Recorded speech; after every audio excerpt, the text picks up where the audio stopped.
are now listening to the War Report Podcast Network. What's up, everybody? Welcome back to the College Loop Podcast, episode 94 of the College Loop Podcast. Let me take off the overlay. There we go. We were recording this episode live. We were all in Macon, so we couldn't really record it yesterday because we were at a Macon-Bacon game, and they lost. Sadly, I'm looking over at Tarr. He's what it is. directly to my left. That felt like an unnecessary shot there, Dylan. Yeah, I don't know if the viewers. I'm a marketing manager. I can't control the play of the field. I'm not sure if the viewers care that much about the Macon-Bacon result, but They have my money. I bought a hat. That's right. Jacob Hillman did an excellent job on top of the dugout for the Bacon race, even though Dylan's Bacon eventually won and was toxic about it, as we all expected him to be. Yeah. I had a lot of fun. I got in trouble in the dugout. Jacob Hillman, thank you for joining us today. Friend of the program, here live. I'm really, really excited to have you here. And it's going to be a fun show. For those of you watching at home, if you're tuned into the live stream right now, or eventually get tuned into the live stream and catch up with us, my camera's probably showing me on a half-second delay. We are running a boom mic. If it's going to bother you, go back and watch the recorded version, and it will all be synced up.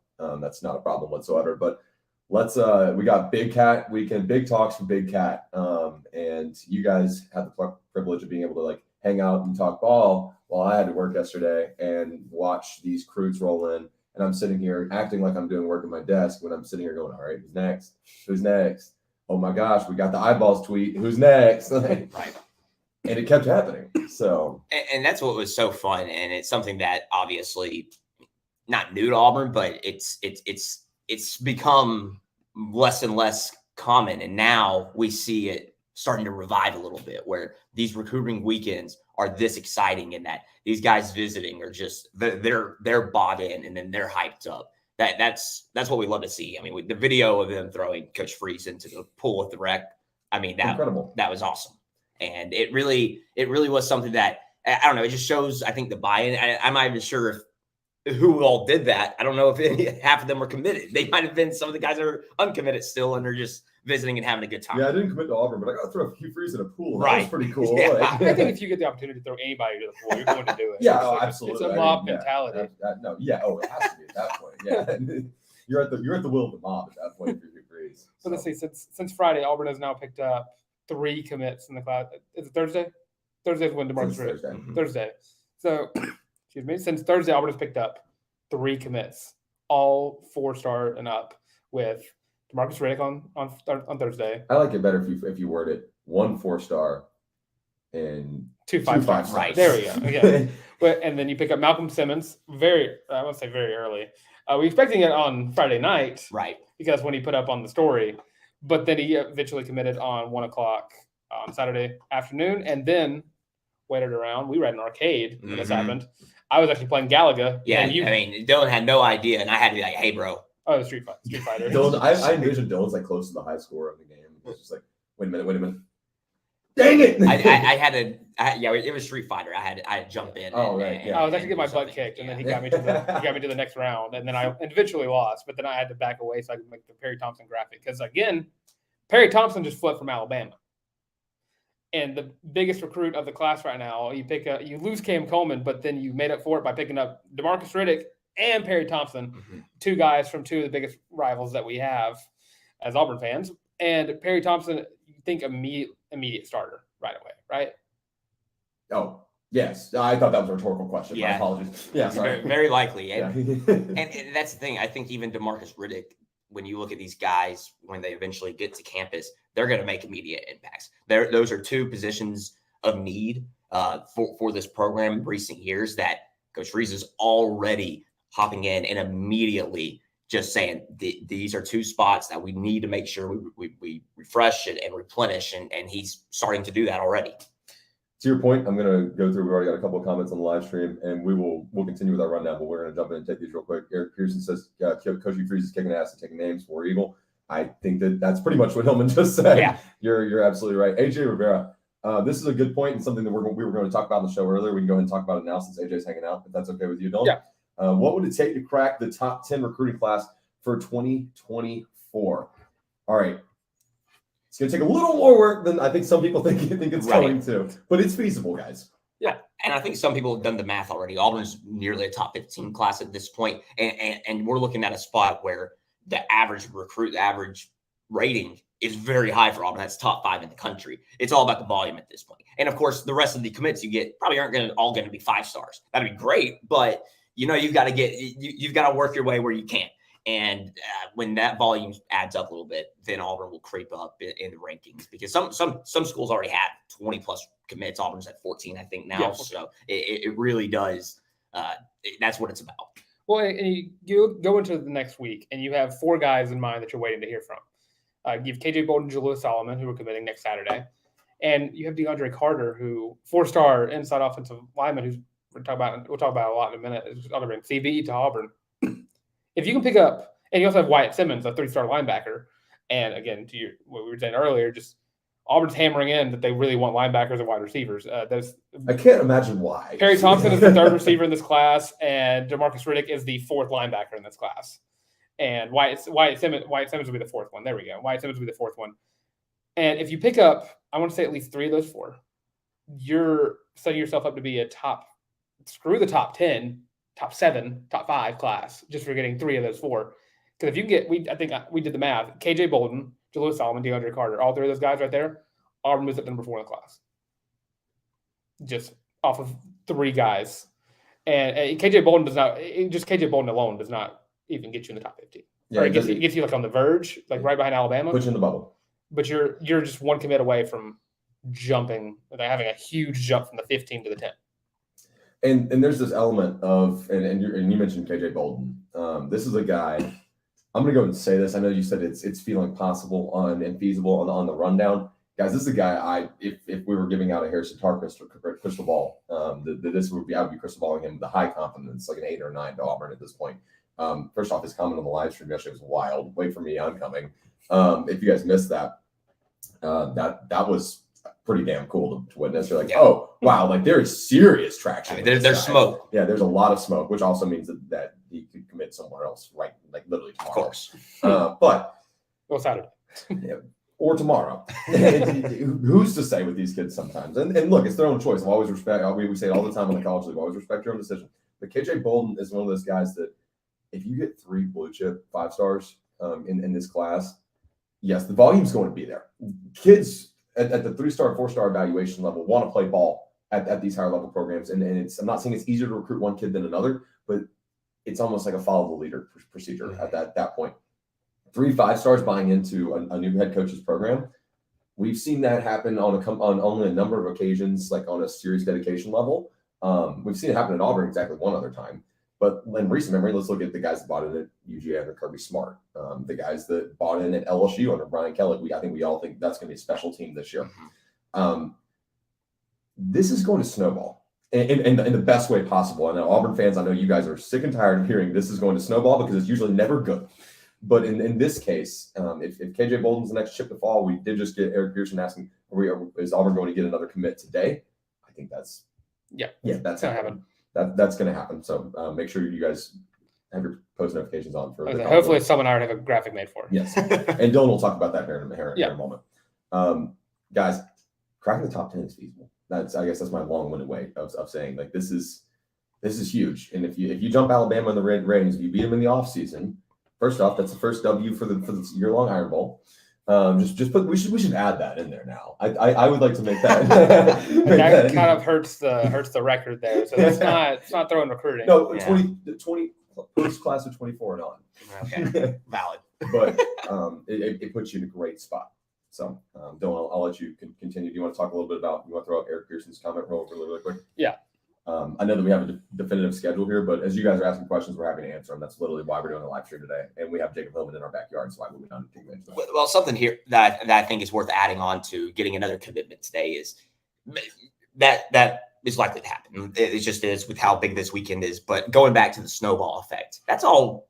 It's what it feels like all recruiting is. It is a momentum game. When you get guys to roll in like Auburn is right now, every other commit or uncommitted, even whoever it is, the class of 2024, 25, they take notice. And that matters because having that kind of hype around a program, especially at the end of July, where it doesn't feel like – I feel like Auburn right now is kind of at the peak of heightness, especially for recruiting in July. And I don't think any other school is really getting this kind of buzz around it at this moment.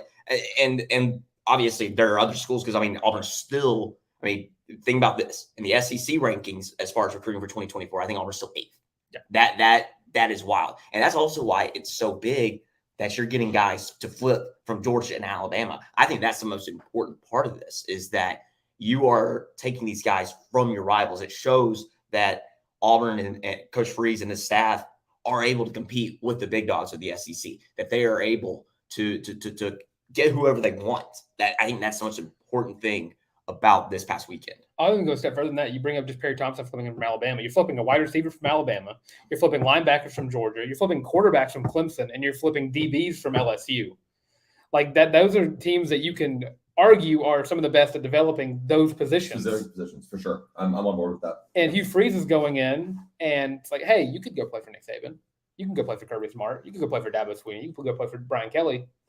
But you're just going to be another player to them. You're another DB. You're another quarterback. You're another wide receiver, another linebacker to them. But all these guys we see coming in are going to be, maybe not for, I would say probably Jalen Crawford and Walker White probably don't fit into this, but DeMarcus Riddick, Perry Thompson, immediate impact players right away. Sure. And yeah, cool. You can go to Alabama and just be one of their long list of wide receivers that came through there. But why would you want to be just another wide receiver at Alabama when you can be the receiver at all? You can be the guy. The guy. Well, and I was gonna say, I mean, Perry Thompson. That's exactly what he said yesterday. I mean, he made that comment about it, and it shows that they're buying in to what the staff is telling them and asking them to believe in, and the belief is there. That's what's so important early on in this tenure and in this regime, that guys buy in, and that you get guys that are willing to be committed and go all in for this program.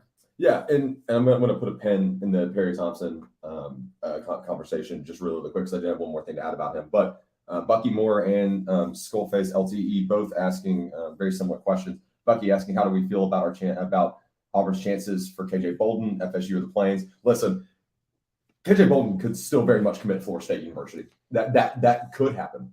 I think they're still in the right. I think Georgia. I think it's Auburn or Georgia. That doesn't really matter to me, honestly. I think he's going to be an Auburn Tiger. I feel quite strongly about that.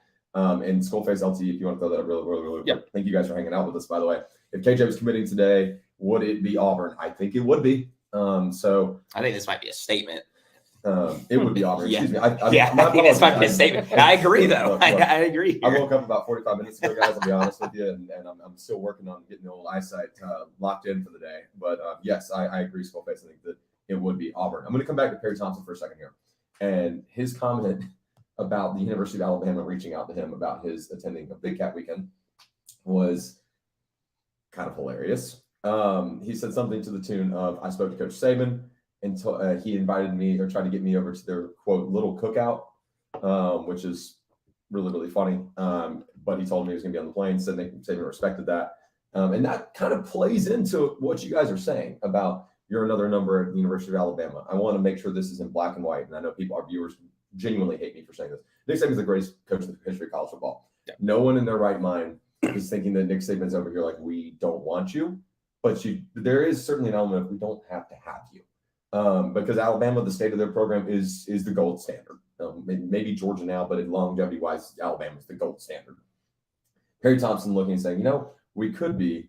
Yeah, Riley M's laughing at that little cookout. Yeah, it was hilarious. You're absolutely right. Throw that one up on the screen. Yeah, that's actually worth us having. Not even the worst name that we talked about. The recruiting weekends, there's some bad ones. Yeah, Bill and I looked at those runouts. Just Ole Miss's Juice Fest. Oh, that's neat. So I'm guessing that's a play on Lane Kiffin's dog. Like that's the only thing I can imagine. Yeah, that's. Which one was Gorilla Chill? My mom always said if I don't have anything good to say about something, I just call it interesting. So I'll go with that. That's interesting. But I thought that really kind of played into your point is, yeah, I can be the guy here or a guy there. And that's what Auburn's got to sell right now, right, Hillman? Yeah. It's got to be early playing time. You can make an impact. Well, and that's the thing. I think at this point, a lot of guys can make impacts. It doesn't necessarily have to be the top recruit in the nation. It doesn't have to necessarily be the top recruit at a position. If you are a guy that is committed, has talent, and is willing to buy into what this coaching staff is putting into them, then it is going to be a chance for someone to be great early on in their careers. And I think especially in today's college football world, that matters a lot, especially with the transfer portal and how guys jump around sometimes. And it's not a fault to any player or anyone like that, but that's just the nature of the game now with how it is. You want to get those guys on the field early and show them you have a future here. If you play 3 to 4 years, you're going to be in the NFL, or you're going to be set up for success wherever that brings you. So yes. I just think that's why it's so important, especially with a new coaching staff, to get those guys in early and let their impacts be felt. Absolutely. And ultimately, you do want to work to the point where you are selling not early playing time, you're selling development. But right now, where Auburn's at, this is what you got to play into. Look at your long-term sustainable programs. Your Alabama's, your Georgia's, your Ohio State's. I'll just leave it at that list. Beyond that, it really doesn't matter. Look at the consistency of their recruiting pitches across the board, and it is always player development, NFL readiness, and long-term success. You're going to win a shitload of ball games when you're here, which all three of those schools can confidently tell you that. You want to get to that point.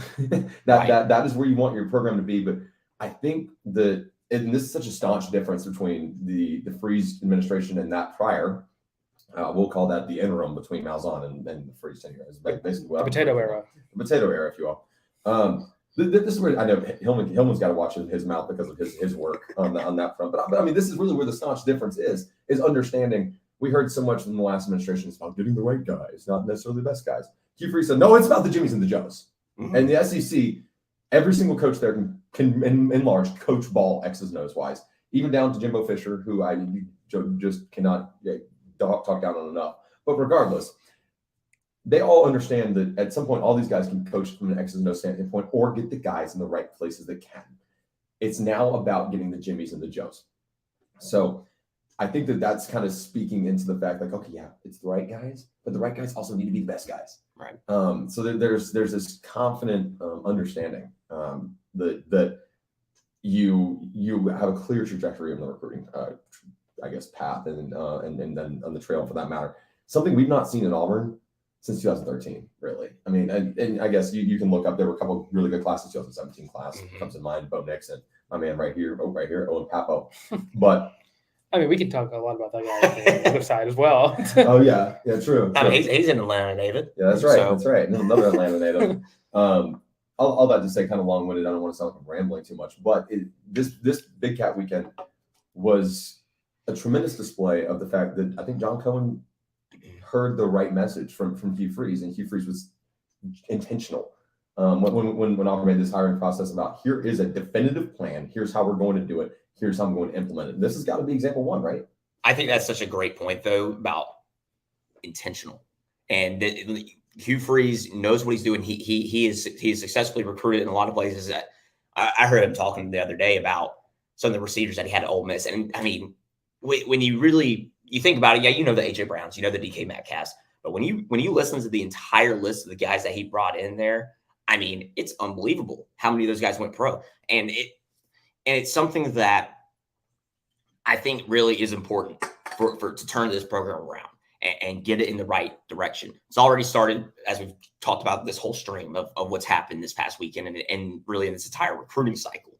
I just think that having that intentional game plan, knowing exactly what you had to do. And he also talked about the media days, I think, about how he realized he had to change some of his verbiage. I think that also was that's kind of a stepping stone for him about, okay, I can coach the best possible game ever. It might not matter because, one, the coaches on that side, they know how to coach too. So if their players are better than mine, then you're at a disadvantage. And I think that's what is important to realize, is that also this is going to take some time. And Coach Freeze has said that as well. And this year it's all about just taking that next step. And then the year after that, taking a bigger step, and so on and so on. Yeah, I was having a conversation with a colleague yesterday about, the nature of hearing about two blue chips, falling in Auburn's lap the past couple of days. And I was like, this is just big time for the whole reason that 2024, folks, is not going to be an SEC championship year. If it is, great. By all means, Hugh Freeze knows how to work the portal. I get that. And that opens up a whole new world of opportunities. What's a whole new world, like Aladdin? Okay, I get it.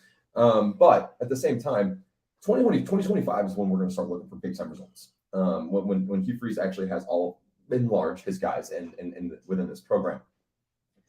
This weekend alone has spoken volumes to the fact, and I think the Auburn family is buying in to the fact that there is a vision.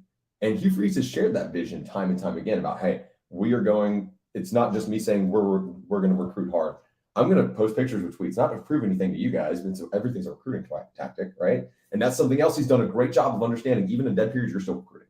Right. And you're recruiting through your actions. You're recruiting through what's not being leaked from the program, but what's being shared to the program. How you can build as much hype around the program as possible. I mean, hell, Instagram's a great recruiting tactic nowadays, guys. I'm just going to be honest. When you make it look like kids are having a good time, recruits take notice. I'm being so serious. He understands, and I've been tremendously impressed. Which kind of leads me to my next question off script. I know, Dylan, we're going kind of away from everything here, but was this the most successful Big Cat weekend, or could this go down as the most successful Big Cat weekend in the history of Auburn? I think by the end of today. Or if you look at the implications, if you want to count what happened, the repercussions, the aftershock this week, I think it could. Yes, it could be. I don't know I would have to. I need a history lesson on a lot of the Big Cat weekends to know, because obviously, one, we haven't had any in recent years that have been like this. So none, especially recently. But I mean, even if you go further back to the Chiswick days. And those were some Big Cat weekends. Those were Big Cat weekends with that coaching staff. I still don't know if any of those had this kind of impact, or especially immediate impact. And it's a very fair question. And I think we go back and look. I think it's up there, definitely top 3 or top 2, at least. Certainly. And I want to remind you guys just really, really quickly. We looked this up right before the show because we're just football nerds and I talk about this. I'm going to put this in the out there for everyone in the chat right now, and let everybody take a guess while you go to your next talking point, which I believe you're going to go talk about DeAndre Carter. I was going to keep Perry Thompson for a little bit. Perry Thompson. Okay, I'm going to ask the chat a question super quick, without looking, no cheaters. The last time Auburn had 3 or more 5 stars on one, which is possible, very possible, and I think we all three think it's very feasible. Last time Auburn had 3 or more 5 stars in one recruiting cycle was blank year. All right, Dylan, continue to Perry Thompson. So I've been dealing with a lot of Alabama fans on Twitter. I've been seeing it a lot. Whenever you lose a recruit, you tend to get a little upset. So you start adding the fan base. And it's worth noting that all these Bama fans have been saying, well, Nick Saban has put this number of players out in the NFL, this number of wide receivers out in the NFL. If you were to rank NFL wide receivers from like 1 to whatever, you would get 2 Hugh Freeze products before you get a Nick Saban product. You would get A.J. Brown and DK Metcalf before you get an Amari Cooper, Devonta Smith, blank receiver that was in there from 2013 to 2017, just any of those guys, really. And to mention Perry Thompson again, the 2 names we've been hearing the most about whenever you talk about comparing a player to a pro or anyone else, we've been hearing Perry Thompson is like Julio Jones. Perry Thompson is the next A.J. Brown.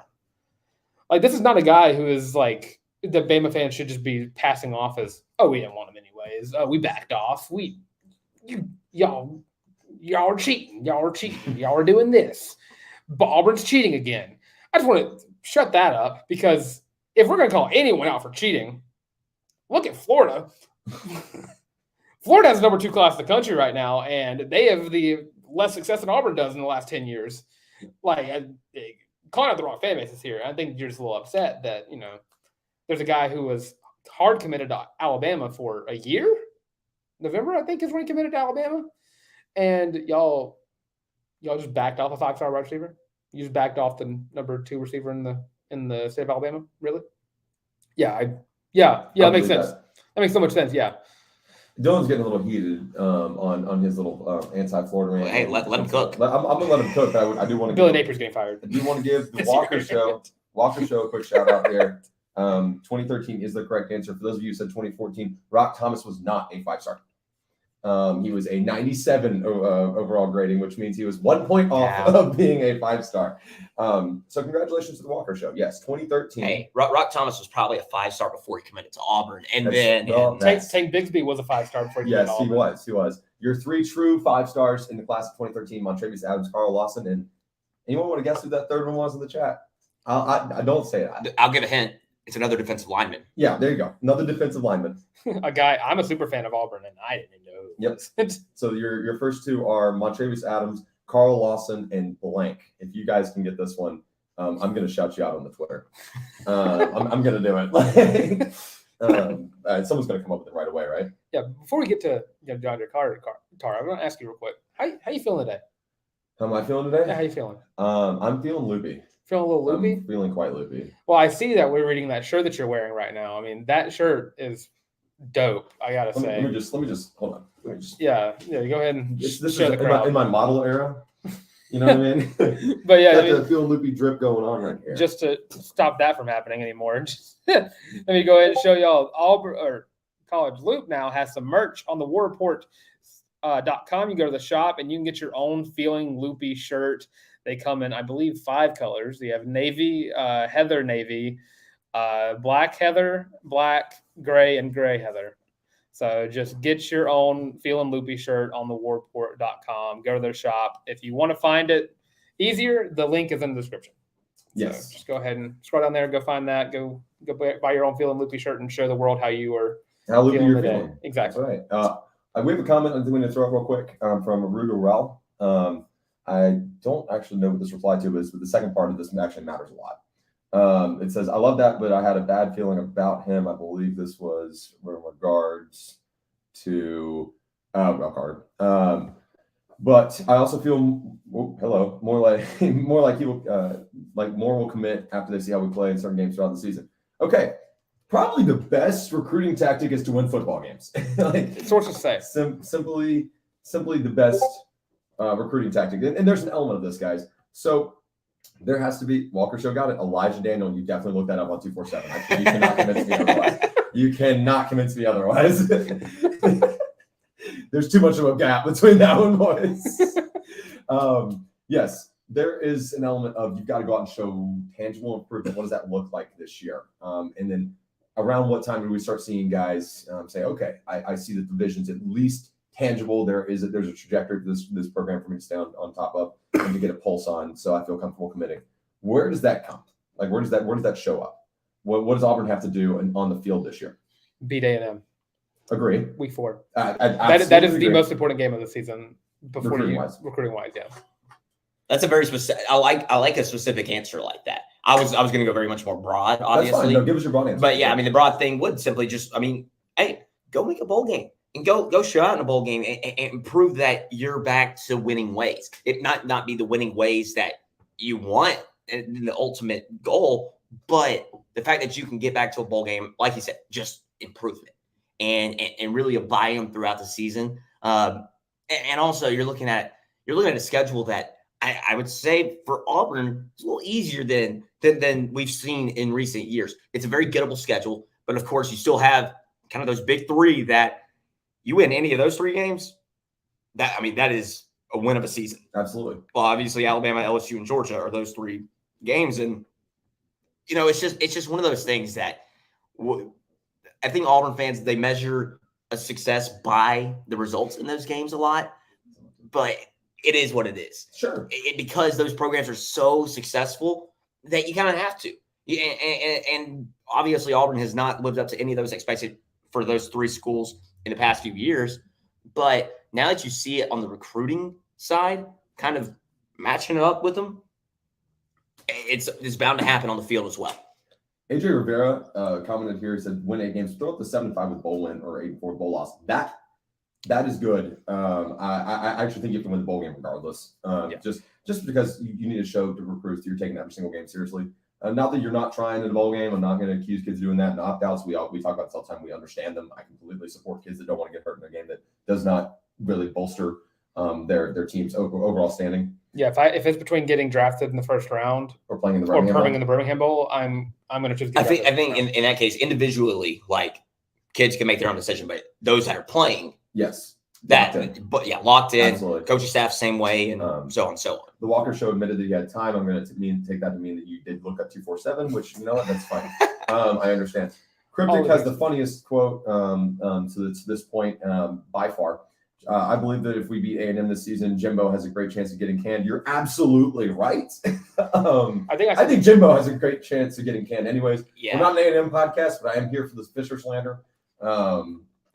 I said it myself. I think A&M already has the check wrote out. They're just waiting to date it. Yeah. Oh, yeah. And week 4 sounds like a great time to sign that check off. And well, every game you get a little bit cheaper. Yeah. That's true. What's the couple 100,000 to 85 million? You know. All right. Look, good, bad, or indifferent about how people felt about Gus Malzahn. Gus Malzahn, defender myself. We talked about this before we got on the show. There was an element of how long can Auburn live with Gus Malzahn so the contract gets a little bit cheaper. There was an element we saw that here. We were never going to be 85 million in the hole. The Walker Show. Here's a great Auburn comment. This is so barn it hurts. I think Auburn wins a game they're not supposed to. I think he's absolutely right. Yeah, I mean, and that goes back to my point about that Alabama, LSU, Georgia games. I think those are the 3 you look at. I think there are other games on the schedule that Auburn won't be favored in Vegas, or the analytics will say they shouldn't win, and you can talk about those. But those are the 3 games that you really look at, and going into the season, you think not supposed to win those 3 teams. And with 2 of them at home, 2 of them don't have a really straightaway quarterback situation. That you're in a great situation. Now, of course, you're still at a disadvantage because of the talent disparity and so on. But again, you're at home. And I think this is also going back to, you talk about the best recruiting tactic is what you show on the field. I also think the fan base bought in right now. Auburn has sold more season tickets than it's ever sold in the program's history. It shows that the Auburn family is bought in, and they are going to show up in September, October, November and support this football team. And it really is something special that we've seen over the last few months, especially this fan base buying in. And it's just been a major push to sell every single home game this upcoming year. Go buy those kickoff on the plains tickets upcoming on September 2nd. That is going to be a blast. It's the whiteout game. It is going to be a fun game. It's going to be the start of the Hugh Freeze era. Like that is a big deal. And the Auburn family showing up is also going to be massive for this recruiting to continue. Because I mean, we see the videos all the time. That Texas A&M game was something special, and it was 2, 3, and 6 teams playing, and it felt like it looked like they were playing for a spot in the college football playoff. Like it shows. And it also, by the way, that game was like 40 degrees. Yes. I mean, it was cold. So I just think 40 at kickoff, and the wind chill probably made it a little chillier. Yes. So I just think that the improvements on the field don't matter, but I just think that when these kids see what it's like in that stadium and that atmosphere, that is what's going to help buy a lot of kids in. Certainly, and Hugh Freeze has played at Jordan-Hare Stadium before. Yes, he knows. Has coached at Jordan-Hare Stadium before. He's never coached for the team that calls Jordan-Hare home. Right. He's going to have a fun time on September 2nd, seeing what it's like to have that whole stadium behind you. And that's going to be something that I don't think that until you've done it once that you can really regurgitate and really, I guess, what's what I'm looking for here. Give a visual as to and be able to share that with recruits about how surreal that experience is at Jordan-Hare Stadium. Concept. Exactly. You see it in theory. You can talk about it in theory. Once you've seen it once in practice, it is tough to deny that things of that nature. And I've said it once, I'll say it a million times. I know we hear about Beaver Stadium. I know we hear about Death Valley. There are very few, if any, home field advantages stronger than that at Jordan-Hare Stadium. Especially when the Auburn family's bought in. What you guys did, you guys watching the stream against Texas A&M, I don't think you realized how strong of a recruiting point that was, and you didn't have a coach. Right. Right. Truthfully.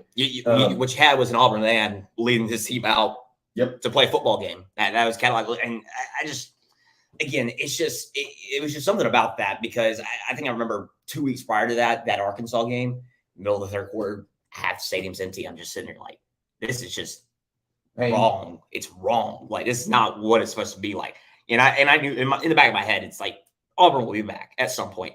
I didn't think they'd be back in 2 weeks the way they were. Right. I mean, that was just it was just something special. To your point, that was an absolute massive turning point for this program. It absolutely was, which is incredible to think. And kind of like Williams, per usual, deserves all the credit in the world from the recruiting standpoint from that game alone and the way he carried himself. I want to read through real quick a couple of comments. Bob Williams, I would love for Auburn to be the team that ended Jimbo's career. You and me both. I will cheer for any team that ends Jimbo's career. I'm going to put that by Twitter bio, actually. Yeah, that's that could really good one. Make that your Twitter header. Exactly. This is a whole sequence. I've run through a wall. If Auburn ended up beating Georgie this year, and the cryptic then corrected that to Georgia. Bob Williams says he likes Georgie better. If Auburn beats Georgia this year, I'm not entirely sure what I'm going to do. I will do something incredibly dumb, and we'll do it on live stream on the Sunday show immediately after. Well, and here's the thing. Not to again, we're getting ahead of ourselves. If that does happen, Auburn's likely 5-0 going into that LSU game. Going to Death Valley. I mean that would just be an unreal start. I mean, it'd be dang similar to that 2013 team and how it started. Yep. And obviously we saw happening in Death Valley, that team lost, but still, it's just man, who knows? Auburn teams that lose to LSU has never been the killing factor for an Auburn football season. 2013 and 2017 both can attest to 2019 as well can attest to that. Auburn can go into Death Valley and lose and still find a way to find themselves where no one expected them to be at the end of the season. Here's the Walker Show coming in with probably a very important take I think everyone needs to keep in mind. Auburn wins 7 or 8 games and isn't blown out in losses. Will make a difference in recruiting also. I agree. There's a couple games I think that could get out of hand. I think that's Georgia. I think that's Alabama. LSU is. I don't know about Alabama. I don't think Alabama. I think that's Georgia. I mean LSU. Now here's the thing about LSU. Part of the reason I'm really upset that LSU's not going to be an every year thing.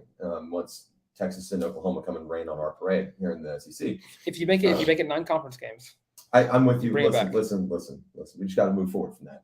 Yeah, I don't know if LSU would be the team that is added to the permanent. They said that you would get 3 permanent rivals. I'll only get like Mississippi State or Ole Miss. Hey, let me cook for a second here.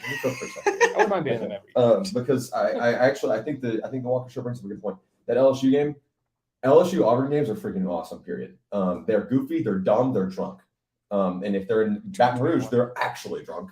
But they're always really, really close, goofy games. Then both teams make silly mistakes, or both teams play perfect. Nowhere in between. Right. Yeah. Or Bo Nix is running around for his 50 yards. Yes, correct. Agree. But that's another one of those prime examples of one of the teams I think that is clearly just better than Auburn right now, from an analytic standpoint, just better than Auburn objectively. That Auburn will be able to play really, really close with. Alabama's at home. We know what happens when Alabama comes into Jordan-Hare Stadium. Those games are close. Period.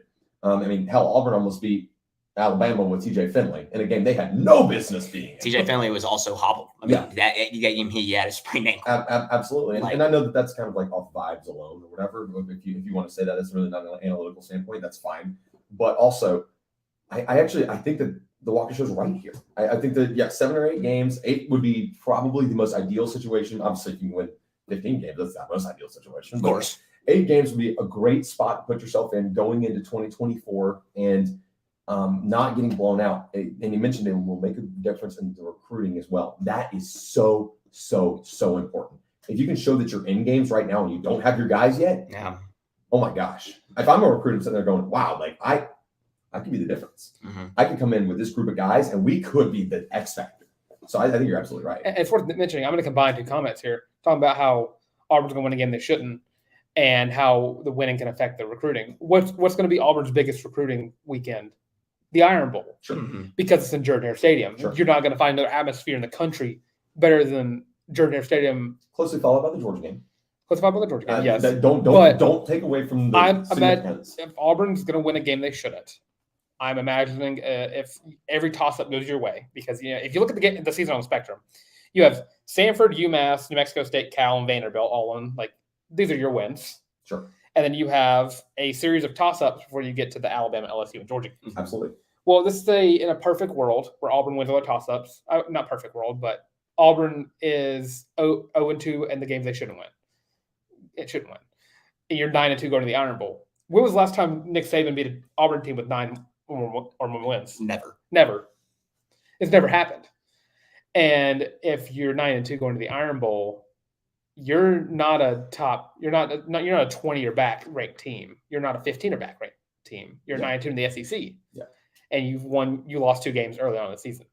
So that's going to be like a top 12 Auburn team playing. Dylan's now pushing his radical I can Auburn to see make that. the college football playoff agenda this year. Yeah, I can see I'm not doing that, but I'm saying You go 10-2 again, and we're 9-2. We're 9-2. Give me a if second. you beat Alabama, you're in the SEC championship. I'm getting it.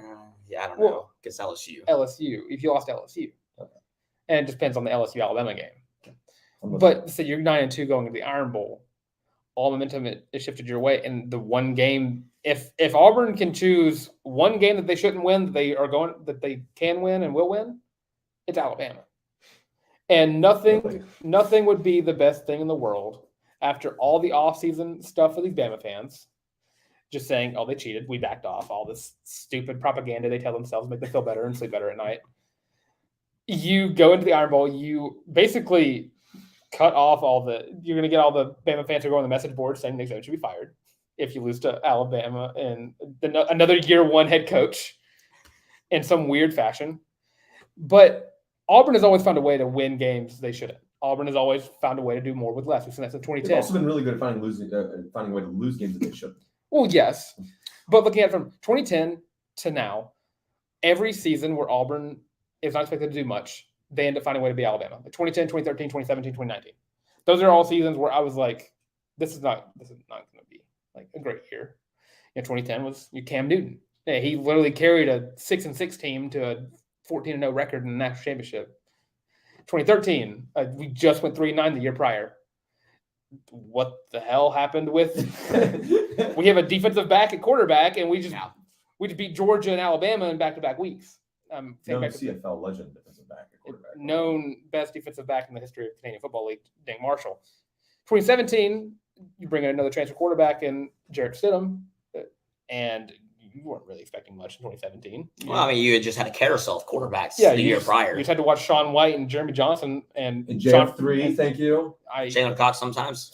I hate this. He always finds a way to bring his name up in some way, shape, or form. I have a disproportional amount of shows where I mention John Franklin.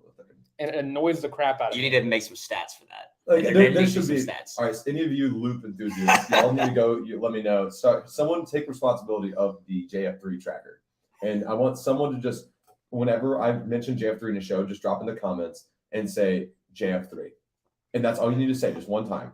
And let's find out how many times I mentioned John Franklin III, because it happens more than it should. And I'll admit that. Continue. And then you go to 2019. You freshman quarterback, Bo Nix. Before he was never developed at all. Before he was focused on having fun, yes. Yeah, before he was focused on having fun. You had an offense that was very stagnant at times. I mean, we're looking at a team that Florida game is probably the best example of that. Yeah, I agree with that. I'd probably put that in the top 3 games that I've watched and just been the angriest at an Auburn game would be that Florida game. Mm-hmm. But you get to the end of the season and you have 2 losses. Or 2 losses at the time? I think 3. 3 losses. You find a way to go to the Iron Bowl. And you take down Alabama in a season that Bama should have won that game. Bama should have been in the national championship that year alongside LSU, but Auburn found a way to do more with less. Correct. And then 2021 Iron Bowl, Auburn didn't win, but we've all talked about how we're complacent with the loss. We hate that we lost, but in the long run, Brian Harsin didn't get an extension in any way, shape, or form, which he would have gotten if he would have went for 2 in the first ever time. I don't think he would have gotten an extension after year 1, but yeah. Beating Alabama. Gus Malzahn got an extension every time he beat Alabama. Fair. Track record does precede it. But this season is a weird vibe because I also before you go, I want to mention this real quick. Eric Pearson says UGA and UAT are really upset about what's happening on the plains, and this is going to, I think, kind of play into what you're about to say. They know Auburn can and will be in a position to compete for an SEC championship. They've done it before; they'll do it again. Cryptic also mentioned that Auburn is unpredictable most of the time. Auburn is unpredictable all the time. And he or she, continued to expand, like when everyone is doubting us and saying we will lose and find a way to win. Yeah, I think all this is going to play in. I just wanted to go ahead and cover those, but go ahead. Yes, because I think as important as some of those games are, I think that end of October to early November stretch where you're playing, I think it goes Mississippi State, Ole Miss, it might go Ole Miss, Mississippi State, Vanderbilt, and then Arkansas. I think those games are ultra important. Of course, you expect to beat Vanderbilt, but also you got that Arkansas game the week after. It's in between 2 pretty important games where you got to win at home before you go on that road stretch. And Arkansas, I think that's a team that they could be pretty good. And going into November, I think it's something that you look at and you're like, going on the road, if that's a game where Auburn isn't looking as good as Arkansas, that's a game that you go in, you win that game, then it's okay. Winning in November on the road in the SEC, probably be pretty cold in Arkansas at that point. I don't know. It's just something that I think that stretch where you want to win those 2 home games against the Mississippi schools. It's also coming off a bye week. You definitely want to go in and beat Vanderbilt. And I think if you do that, go up 4-game, then you'll be on a 5-game winning streak going into the Iron Bowl if you were to win all 4 of those games. And then New Mexico State. I mean, that just feels like that feels like a dream scenario, regardless of kind of what happens early in the season. If you lose to Georgia and LSU, it's kind of what you expected. But winning those next 5 games, I think would just kind of really, okay, this team got better as the year went on and just continued to build on momentum and obviously won those games that we talked about. Sometimes Auburn, they win games they shouldn't, but also they lose games that they shouldn't. Sure. And I think that those 4 games you look at and you're like, that would be the time that Auburn would find a way to lose a game they shouldn't. And that's not necessarily going into the game, because I think Auburn might be favored in 2 of those games, and you're not supposed to win the other 2. But when the game happens, you got to lead. Like, for example, the LSU game last year, you had a 17-0 lead. Never should have lost that game, but Auburn did. And I just think that having games where if you build a lead, don't blow it, and just not having any faults like that. Because if you lose, it is what it is. But losing the games in just ways like that, that's where it's it makes your skin crawl. That's what it is for me. And that's what I think about Auburn the last couple of years. I think the Penn State game at Penn State, that LSU game last year, games like that, it really bugs me, because again, the Iron Bowl in 21 as well should have won those games, and Auburn found a way to lose them. Yeah, no, you summed it up perfectly. I know Dylan's ready to get back onto our rundown here in just a second. Eric Pearson, I think Auburn will win both Mississippi games. I agree. I only care about winning one of those games. Go down to the next comment then. If there's one game that you want to run the score on, it's Ole Miss. Yes, that's all I have to say. Being at home for both those games is huge. Yeah, absolutely massive. Absolutely massive. The place is going to be rocking for those games. Prove that Auburn owns Ole Miss like they actually do. Yeah. And Eric mentioned off of that revenge, baby. It's that Hugh Freeze revenge game. I think we'll probably title our preview of that game that week the Hugh Freeze. I'm speaking into existence right now. Hugh Freeze revenge week.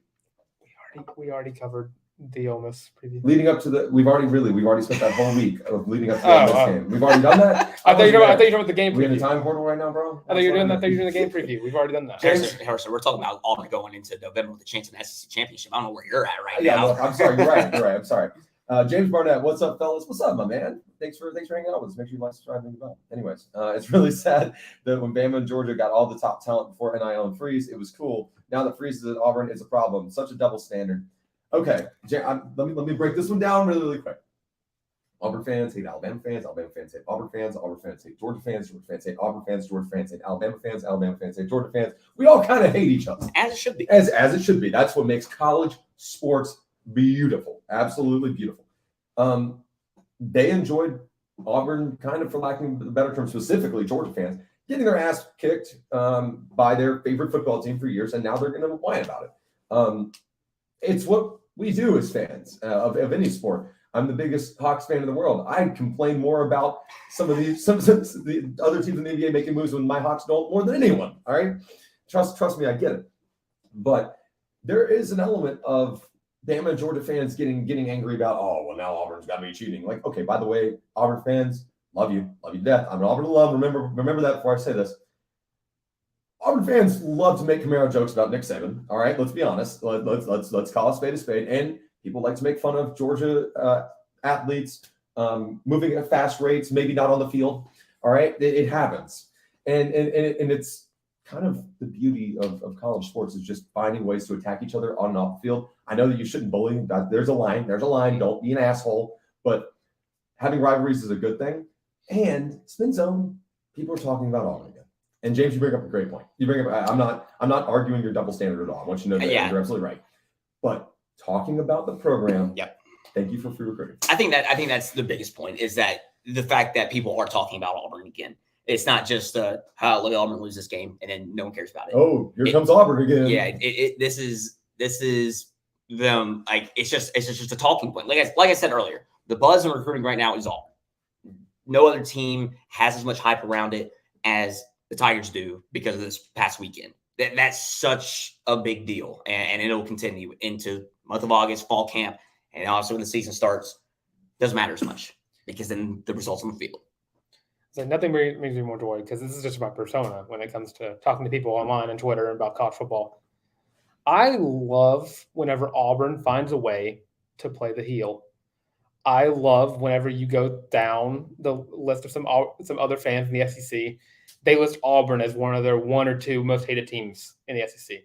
I love that. Yeah. I love that you're stealing recruits from other teams and they're just mad about it. That's right. They are just pissed. And nothing brings me more joy in life than watching the 13 other fan bases, about to be 15 other fan bases. Just very could be 17. I mean, it'll keep going. Could be 56. Bring FSU and Clemson. I'm cool with that. I'm cool with that. Continue. Sorry. Nothing brings me more joy as an Auburn fan to just watch these other fan bases crumble at the sight of Auburn could be back, because Auburn always finds a way to ruin seasons for other teams. Also, there's an element and us, of course, of but other teams as well. I want Auburn to be back for the views and the click. No, I'm kidding. There also is there's this element of this, guys, and I don't even think it's an element. I think it's just kind of the nature of life. The age-old saying they don't want to see us win, and it's kind of the premise of when someone's doing something so incredibly right and they're doing it so well, doing their job so well, people are going to find a way to nitpick that person and be like, oh, like, well, they certainly couldn't be doing this the right way. This guy once kicked a puppy, like, and it never happened. You know what I mean? Nick Saban, gold standard, great example of that. I mean, we have, as a college football collaborative outside of the University of Alabama fan base, have all spent years going, well, if only Nick Saban didn't pay recruits, you know, like there's an element of just saying, okay, this guy's doing everything right. How do we find a way to belittle him? And morally, that's not great. But also at the same time, if people are coming after you guys for saying it's not about Hugh Freeze's baggage that he brought with him, that he has put behind him. It's about, oh, wow, like Auburn's got to be doing something like, you know, something dirty because they're just gaining a lot of traction. Like, not in the same way A&M did it, but it's, you see, there it was. I backhanded insulted the team, right? Right. Keep doing it. There's an element of going, wow, like these guys are doing something right. How do we like try to throw them off and make their fan base think what they're doing is not right? That is flattery, folks. That is flattery. I think Auburn fans do a great job at just taking it in stride at times, I won't say all the time, but at times, and just rolling with it because, yeah, I mean, it's one of those things where you just got to enjoy the good moments, and it's easy to do after the last few years for Auburn football. So there's nothing wrong. And Eric Pearson, I'm gonna talk about your point in just one second, because it kind of ties in what I'm going to say. There's nothing wrong with saying, "Damn it, we're having fun again." Sports are fun. Period. If we didn't think they were fun, we would not have made a living out of them.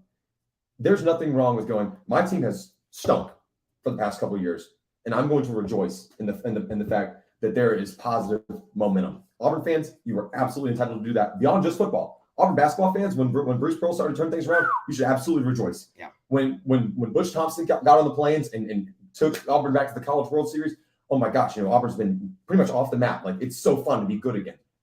That is the beauty in sports in general. There's nothing wrong with that. Don't let people go, oh, poverty franchise. Also, for when people are talking about Auburn's poverty franchise, objectively bullshit. Eric Pearson said, I think one of the things that will result in success is what Coach Freeze talked about last week, alignment. Everyone seems to be on the same page for a change. That's huge for Auburn. Absolutely true. And I think it kind of plays into kind of what I just said. Everyone's saying, okay, we can do this. We're all on the same team. It's also up and down the entire athletic department, whether it's with the AD and the president, with the head coaches, or it's every part of the athletic department. A big part of selling out season tickets the way Auburn did and how quickly we did it. It was just because it was a certified game plan. Again, like Coach Freeze was recruiting, there was an intentional game plan with, all right, sell out season tickets and then sell out, kick off on the plains, and that has gone off with a lot of success and really early. So I think it really is the alignment is there. And this is when you have to take advantage. You have to be on your toes and ready to attack. Yes, absolutely. The Walker Show mentioned he loves when Alabama fans say that their old tired sayings about recruits aren't good enough to play for Alabama when they go to Auburn instead of Bama. You know, the best way to respond to that, to those, I'll be honest with you, Walker, my favorite thing is when people just say cope. That's what they're doing. It's a coping method. And let's be honest, everyone's got one. Everyone does. Everyone has one. Everyone does. And that is normal and it's okay. Cryptic.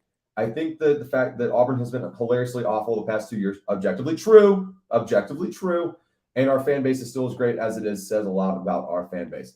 Hell yeah, it does. Again, selling out season tickets, the most season tickets in program history. Yeah. I mean, we speak about it all the time. And Eric Pearson even said, agreed. We love Auburn. Alabama fans love Alabama football. Auburn fans love Auburn. I know that's a cheesy cliche. It's absolutely true. And I've experienced it firsthand. All right, Dylan, you want to get back to the rundown? It's about realignment next. I think that's what was on the rundown. I think that next we're going to try to solve world peace. Absolutely. We're not cutting you guys off, though. Keep rolling in questions. We'll be answering a little bit for a couple minutes afterwards.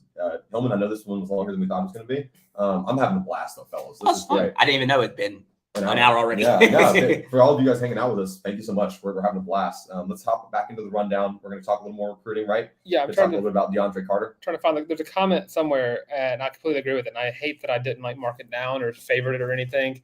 Someone's saying that they really, really, really want offensive line commits. I believe this class is 14 players, and not a single one is an offensive lineman. But now you're turning around, and a guy who is really, really going at really feeling Auburn right now, who has just been, I'm going to say CB'd, crystal balled by 24/7, and I'm just going to throw the little, he's predicted by On3, but CB'd by 24/7 Sports, because I don't trust On3's prediction service anymore. Unless they're absolutely right and they rank a guy higher than we say that they've always been the best platform. Exactly. I only believe their predictions are facts whenever they come after someone already CB'd him on 24/7 Sports. Right. But that's actually no diss on On3. We just picked whichever one has a higher rating and said that they're much better at evaluating a specific guy, which it's just true. It's facts. But yeah, you have a 4-star interior offensive lineman, DeAndre Carter, coming from Mater Dei. Make sure I said that right this time. Mater Dei, correct. Someone got he said Mater Dei, like the Cars version. Oh, not quite. It's James Barnett, by the way, we're gonna come back to you in a minute. We never recruit from Mater Dei anyways. Here in just a second. All right, don't continue. When was the last time Auburn had a player from Mater Dei anyways? Good question. Good point. It's never a bad time to start. I'm not saying it's not a bad. I'm not saying any. I'm just saying. Premier football programs in the country. Yeah. I've never personally had to say, "Oh, Auburn just picked up a guy from Mater Dei." Would you like to? I would love it. Right, and one of the guys being is DeAndre Carter, who interior offensive lineman. Dude is a dadgum freight train and a half. 6'4", 340 pounds. I don't think you can get much bigger than that and still be able to move. But he can, and he's strong and he's quick for his size. And I think the what I read about him is he has never had a speed rusher that he cannot stop. Which 340 pounds and you're just not getting outran around the edge. Bring him HAUME. That doesn't work, by the way. AU doesn't make an O sound. Yeah, it makes an ah. Yeah. Bring him home. bring him home. I like it. Continue if you wanted to expand on that a little bit. I knew you just want to kind of throw that note. I mean, it just if Auburn brings in an offensive lineman, I mean, it's hopefully the start of many offensive linemen. Yeah, we talk about linebacker, wide receiver being the two positions of need. Offensive line is right there. I mean, it might be the top one. It's just I think it's something that takes time to really settle in and get your feet wet in, and it's more difficult because I think that offensive line recruiting is more about the NFL ready type of recruiting, and Alabama and Georgia really have that on lockdown, and I think they do on receivers and linebackers as well. But I think that there's more flexibility from those positions to go somewhere else and still prove yourself. Whereas in the offensive line, you want to be in the best position possible because of how those careers work, and I think it's something that with the transfer portal as well that Auburn I think did a really good job this past cycle of getting an offensive line for this year, refreshed and renewed. And you also have a guy in Jeremiah Wright that's returning that I think is going to be, I think he's going to grow into himself and become a special player for Auburn. So I think Auburn's on a good track as far as offensive linemen go with the current roster, but it is still so important to look ahead as far as 3 years and start building that up. And I mean, it wouldn't hurt to start with a I guy who was think 340 so. pounds. I mean, the word anchor comes to mind. Yeah, I mean, That's right. That's right. it really And anchor down the future of the We're not offensive talking line. about Vanderbilt. Yeah. It's- Gonna go back super quick. James Barnett asked, he popped into the stream a little late, which is great. Glad to have you hanging out. I was not sure if you talked about KJ Bolden. What are your thoughts about him? We do think KJ Bolden is going to be an Auburn Tiger here in the near future. Absolutely could be elsewhere. I think it's possible. But I'm not. Could be. I think that there's actually a strong chance that KJ Bolden is an Auburn Tiger. And thoughts on the O-line outlook, Dylan? I mean, you go into a season where you just beef it up through the transfer portal, and you pick up Connor Liu, who we can probably all agree is going to be the best offensive lineman over the next few years, just because he's already proving that in spring camps and fall camps and whatnot. But you find a way to bring in a guy who is, again, 340 pounds, 6'4", from modern day, and the premier high school football team, like IMG. Major Day, yes. Yeah, Mater Day is one of the best. Like I think Mater Day is like 1, and then Modern Day is 2. Maybe 1A, 1B. Yeah, I think Radiator Springs is like a great place to when go. you think of those premier high school football programs, you think of IMG Academy. You do think of modern day. St. John Bosco. St. John Bosco, Bishop Corbin, Bishop Sycamore, maybe. See, that's definitely a famous one. Yeah, it is a famous one. It is a notable one. But yes, getting a guy from one of those programs and having everyone kind of like all the rest of the guys on their team going, what do you see that I'm not? Well, and even the guys outside of the program, they're like, well, this is a school that I look up to. Well, I want to do the same thing. Yeah, exactly. So, I can go play with guys that went there. Right. Yeah, good point. They make me better. Good point. Certainly a talking point. And you think about players who could eventually, like the players today, commit today. And players who can commit very soon. DeAndre Carter comes to mind right away. And if you bring in an offensive lineman, I think Auburn has found a way to. Hugh Freeze is going to have an entire starting lineup ready to go. I think he's going to have 22 commits, all 5 offensive linemen, 4 linebacker. Like he has a whole team coming in for this 2024 class. And if you can find a way to get a guy in DeAndre Carter, who I think at the very minimum is going to commit to Auburn today, I think that could happen. And if not, it's going to happen soon. Yeah. Because I think it's between the week is still young, my friend. The week is still very young, and I think from my understanding, it's between Auburn, Michigan State, and Texas. And I mean, talk about 3 completely different. I was going to say that's not the 3 programs I thought you were going to say. Well, it's programs that I think are still all relatively in the same part of a rebuild. Maybe Texas is a little further ahead. Right. Michigan is just Michigan State hasn't really. It needs to get started on it very soon. And, firing, the guy who has been coming for the last 2 years, but is not going to arrive anytime soon to the championships that they expect in Michigan State for some reason. They expect those. But if Auburn can pull DeAndre Carter, I'm going to say from Texas more than anything, just bring another position that I think Texas has been pretty decent at offensive line production in the NFL. You bring in a guy take an offensive lineman from Texas. You took a DB from LSU, and the list just continues and goes on and on and on and on and on. And DeMarcus Riddick was the domino. DeAndre Carter is now going to be your biggest domino.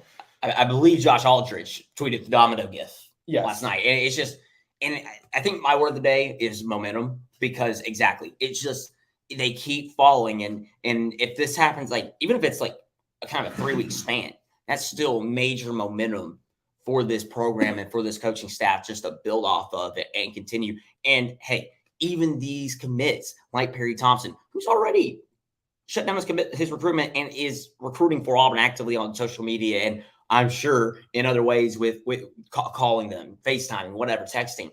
And it's just that's such a big deal, and it really does provide that momentum and keeps it rolling. As the known marketing guy that I am, number one form of marketing, folks, and number one way to generate people's interest is word of mouth. You get some guys invested, and they spread the good word. Right, you're in good shape. I'm going to circle back, and then we're going to kind of get out of here. Thank you guys so much for hanging out with us today on this Sunday live installment, which has been so much fun. We just need to actually start considering this, Nolan. This has been a I'm blast. so down. Bob Williams said we've always kind of sucked when Auburn's been rated high in the preseason. Auburn plays a spoiler underdog really well at time. Absolutely historically correct. The objective should be to flip that script absolutely every single time. What'd you do there?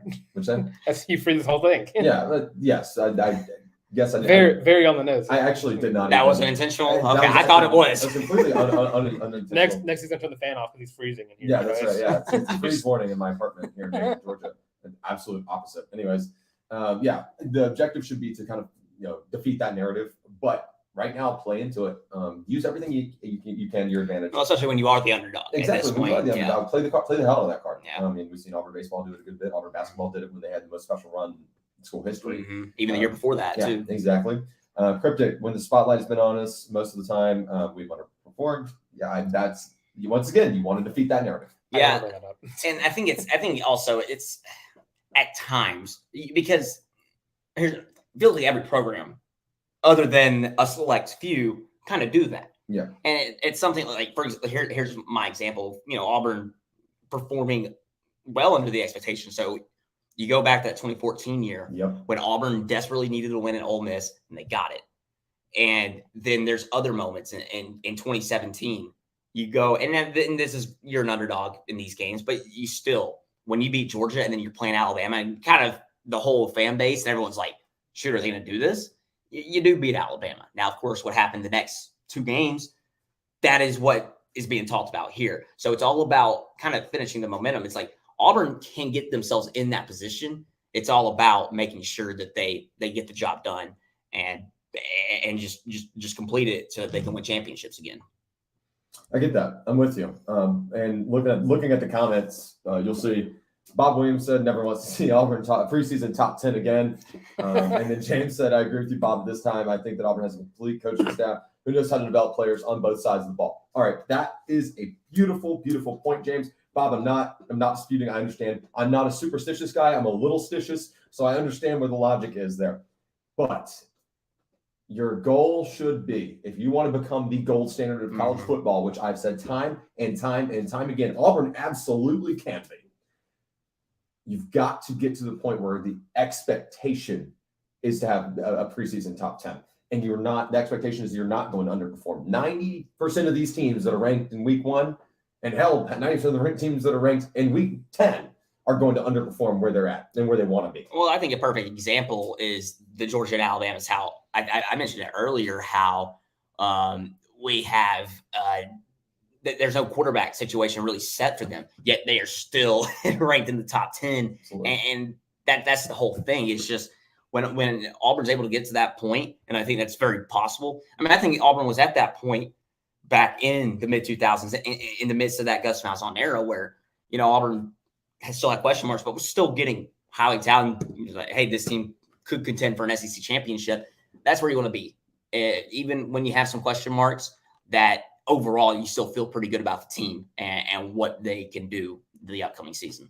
Absolutely. And you talk about Auburn has been very good at playing the underdog, but I think it is time Auburn gets real comfortable with playing the villain, because that's what you want to be in college football. Yeah, absolutely. I mean, that's your gold standard blue bloods, right? You want to be the villain. How many people, and not our generation per se, but the generation above us, hate USC? They hate Texas. Our generation, Tennessee, Miami. Yeah. Our generation, Notre Dame. Go back, Notre Dame. Yeah. Notre Dame. Our generation, Alabama's, Georgia's, Clemson's, Ohio State's. People hate them. You want to beat them. Well, and I think you can see Michigan is starting to climb that total. Absolutely. It can happen. Michigan's had haters for years, but yeah. Right. No, I think, I think the point is that in the past 20 years before Harbaugh really beat Ohio State for that first time, people hated him, but especially when they're going to lose to Ohio State anyway, so it doesn't really matter. And now that they aren't, everyone's like, okay, I don't like this team anymore at all. So that's kind of. There's a scary perennial contender for the college football playoff. And I think Michigan and Auburn in that sense, where like Auburn's always had haters as well, but right now, because of where Auburn has been the last few years, people are saying, it's Auburn. They'll go 7-5, whatever, no big deal. You don't need to that point where it's like Auburn, I want them to lose every game. That's a whole villain card that you want to play into, because that means you're winning a lot of games. It's kind of like when you're a little kid, y'all ever play King of the Hill? Mm-hmm. Yeah. It's the same concept, right? You want to be the king that everyone wants to knock off their throne. And in metaphorical sense, I guess this is one of my analogies that I like to break out every now and again to make sense to only me sometimes, as I try to knock over our lighting. That's fine. We're good. That's where you want to get the program too. And Auburn fans forever will defend Auburn. You forever should, because that's your favorite team. And just in the same way that Alabama fans should stick to their guns and always defend Alabama. That's what the beauty of the sport. But once you see a larger number of haters that don't come just from the Georgia camp or the Alabama or the Georgia camp, some LSU camp, Ole Miss, whatever, that are starting to be from like outside the conference and from teams that are really, for all intents and purposes, irrelevant to you, that's when you know you're there. Yeah, teams that are irrelevant to you, and you would think that you're irrelevant to them. Yes. And you realize, oh, maybe not. That's a big deal.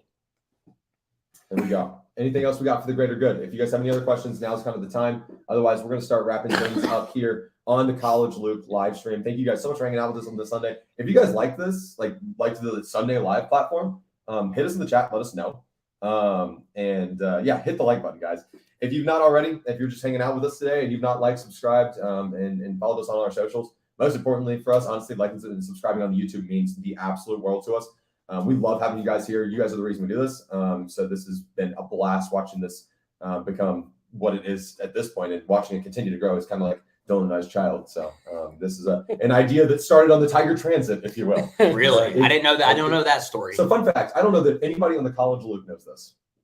I don't know that we've ever actually explained this other than maybe episode 1, like our pilot episode about the College Loop. And you guys are getting it right here on the College Loop live stream on this Sunday, following Big Cat. Actually, Big Cat Week is perfect time to talk about this. Shout out Teresa Vale.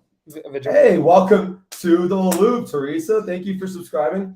All right, so we were on the Tiger Transit spring of our senior year. We were like a couple weeks out from graduation. Okay.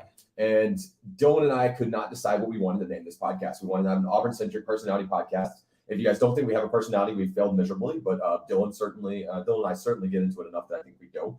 Yeah, there's some episodes where I've wanted to push you off your chair. Yeah, absolutely. And likewise, and that's why we love talking ball together. We couldn't come up with a name. We're riding the Tiger Transit back to Evergreen, and Dylan and I lived across the street from each other.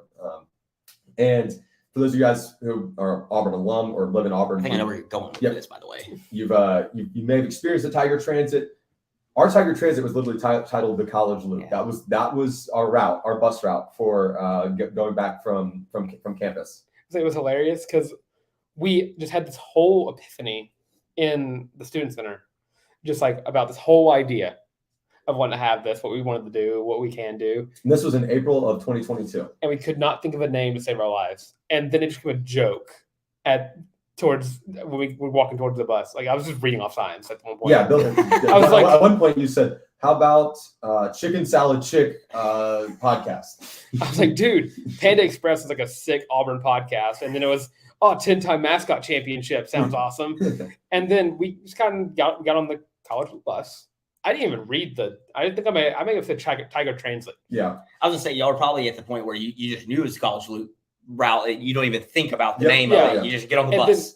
Then the first stop is at VCOM, and I had just said name it VCOM.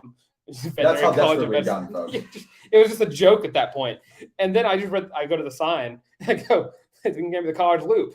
And I looked at Dylan and said, "Wait a minute." I was like, "Wait, that's not bad." I'm onto this. There we are. That's how the College Loop came to fruition. And for those of you guys who heard that timeline, yes, that was April 2022, and it did not get off the feet until December 2022. It kind of fell asleep for a little bit, but then actually we did a ton of groundwork. We spent all of last fall talking about, hey, these are the notes, like this is the points we want to make sure we incorporate for next year. Everything we did, it's not dissimilar to Coach Freeze, was intentional. And you guys have bought in from the jump. So you guys are the reason we do it. All you Loop enthusiasts, make sure to just like Teresa who just subscribed. Make sure you like, subscribe, and ring the bell so you can keep up to date with all of our new content. Jacob Hillman, thank you so much. I hope you enjoyed your vacation. Yes. No, this vacation was much needed. We're getting into the fall camp time. Right. It is grind time. I'm always happy to jump on the Loop and talk some ball. Tell everybody where they can find you, love you, and support you. Yeah, follow me on Twitter at Jacob Hillman AU. Follow at AU Sports Network. We got Tiger Talk coming up August 24th. That's sooner than you think it is. Where's Tiger Talk at Bomb Hour? It'll be at Bomb Hours for week 1, but the first one will be kind of exclusive event that in the Waltos. So that'll be a special one. Here I the was thinking maybe we would pop in, but we're not Oh, exclusive. no, week one, visit us at Bomb House. Okay, we'll come visit you. We'll come visit you about Ripping the Feel and Loopy shirt. the feeling Absolutely. loopy stuff. As And well. I can't just bring that up real quick before Tar does it again. Make sure to go to thewarreport.com, go to the shop, and get your own Feeling Loopy shirt today to, again, show everybody how you're feeling. Right. A little loopy. Right. Dylan, I'll go ahead and sign off so you can get us out of here per usual. Guys, this has been a freaking blast. Dylan and I are going to reconvene tomorrow, and we're going to talk about the going forward. Maybe Sunday live shows is something we can try to commit to at least most of the time. Football season can be a little bit different since I'm a season ticket holder and traveling is kind of odd with this whole platform. But we're going to make it work the best we can. I can probably build a studio for you in my place. I would love for If you to. can do that. That would mean the world to me. Got it. And if you want more Jacob Hillman content, drop that in the comments. Let us know. We'll bug him until he hops back on the show. He's a good dude. I'm Harrison Tarr at by Harrison Tarr on the Bird app. If you want to come hang out with me, and Is it technically the Bird app anymore? The X app. I'm here at by Harrison Tarr on Twitter. On Twitter, for the love of all that is holy. Anyways, make sure you not only like, subscribe, ring the bell here on the College Loop. Make sure you check out all of our social content that Dylan's going to tell you about. But make sure you go check out our friends over at the War Report Podcast Network. I keep wanting to say podcast family because we're one big happy family around here. We really are. So make sure you go check out our friends over at the Uptempo Podcast and over at the War Report Podcast main channel. We got a lot of content this year. And damn, we're gonna have fun. I'm already having a blast. Dylan, let's get out of here. Of course, I'm Dylan Larck at Able to Tank on Twitter. It's also in the description below. And while you're down there, go ahead and follow all of us. You're down there as well in the description. Thank you so much. No problem. And go ahead and like, comment, subscribe, leave some questions, leave some theoretical Thursdays. Come back for the next episode, the Tuesday episode, where we're going to preview the Mississippi State games. Right. So that's going to be a fun little experiment where, the two teams that are predicted to finish 6th and 7th in the West are battling out for Mississippi State, probably still 6th or 7th. Oh, get this upcoming week. My first week back, where Tar Man's on every single episode coming up this week. That's right. I'm so excited. I will say, shout out. Don't go too much. I don't know if did you watch the Ole Miss preview at all? Parts of it. Well, if you we all were on the same page for the longest time about Auburn's record. Then Colin and Daniel both decided to pick Ole Miss. So we're split decision there. So we're firing both of them for picking Ole Miss. Speaking of Colin, make sure you guys tune into all the episodes this week. We've got some big news for that on that front. Oh, for sure. And especially because if y'all get us to 500 subscribers, TikTok dance time. Colin has to do a TikTok dance. Oh boy. And 1,000, we're getting a MySpace. And Colin has to run it. Colin has to run the MySpace. And he has to post on it actively. So all the emo Auburn posts are going to go on the MySpace page with all his Luke. I like that. 2000, we'll start our own Reddit. Our own Reddit thread. That is. I do like that a lot. Oh boy. And Colin also has to manage that. All right, let's get out of here, man. But yeah, of course, go follow us literally everywhere. That's TikTok, X/Twitter, whatever you want to call it. Facebook, Instagram, whatever one I haven't said yet. It's all the College Loop. Look it up anywhere. You'll find us. It's at the College Loop. There's no gimmicks. Yeah. Of course, you have us here where you can like, comment, subscribe. Again, leave comments, questions, etc. Theoretical Thursday questions. I'm once again begging you for you guys to throw us Theoretical Thursday questions, and we're always happy to answer your questions on the show. Exactly. And of course, if you want to listen to the podcast, you have us on Amazon Music, Google Podcasts, Spotify, and Apple Podcasts as well. And literally anywhere you want to get your podcasts. Literally anywhere. Any platform that makes you happy, Hillman, we're there. Exactly. I'm a Spotify guy, so All right. it's easy. I didn't know if you were more of like an FM radio, AM radio actually. Like, I listen to Braves games sometimes on okay, AM that's radio. a fan, baby. Yeah. Right. And I will say, go ahead, and if you're on Spotify, go rate us 5 stars. We got a few going on right now. There's just too many 5 stars rolling in for the Auburn football program, and not enough 5 stars rolling in for the College Loop. So we can make that happen. I will say, I believe we have 9 5-star reviews on Spotify. Shout out to 9 of you. You guys are dogs. So that's at least good for I think top 2 in the country. We are one of the podcasts of all time. Exactly. That is a fact. When I rank podcasts, we're on that ranking. We are on the list of one of the podcasts of all time. We love you guys. Let's get out of here. But with everything being said, this has been the College Loop podcast.